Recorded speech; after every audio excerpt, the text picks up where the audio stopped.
Mga ka-safety, good afternoon sa inyong lahat. Nandito po ako sa isang lugar sa tabi ng ilog. So ito po ay tabi ng kalsada. Kung nakita nyo, yung mga kawayan, lumang-luma na. Talagang hindi na ito ginagamit.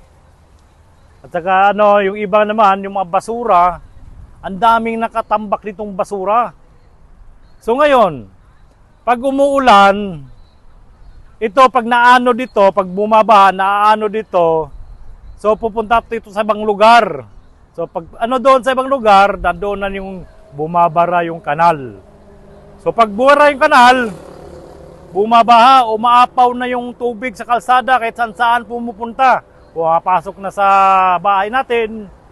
So kailangan linisin ito. Kung hindi na mapakinabangan itong mga kawayan, tanggalin na.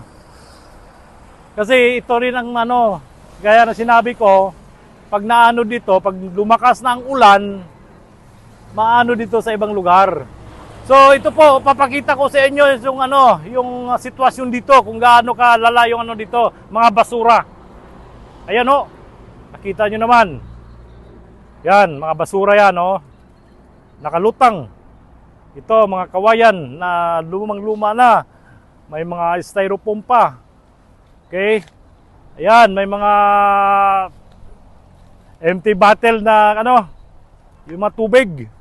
Kagaya ng tubig. Ayan. Yun, kagaya ng styrofoam. Kailangan tanggalin na ito. Para naman gumanda yung lugar natin. Ayan napakabaho pa. Siguro may mga tinatapon itong patay nga mga kagaya ng alagang hayop o pusa o aso man. So kailangan tanggalin na ito kasi nakakasira ito sa kalusugan natin. At saka hindi lang sa kalusugan natin, yung kalikasan. Ito. Yon, nakita nyo mga ka-safety. Yan. Nandito po ako sa isang tabi lang ng kalsada. Malapit ito sa kalsada. Ayan, may nakita yung tulay. Siguro familiar kayo sa lugar nito. Ayan. So sana maaksyonan nito ng kung sino man yung namamahala dito sa lugar na ito. Sana maaksyonan nito para hindi ito nakapurwisyo ng taong bayan. Yun lang po ang masasabi ko sa inyong lahat, mga ka-safety. Maraming salamat po sa inyong lahat.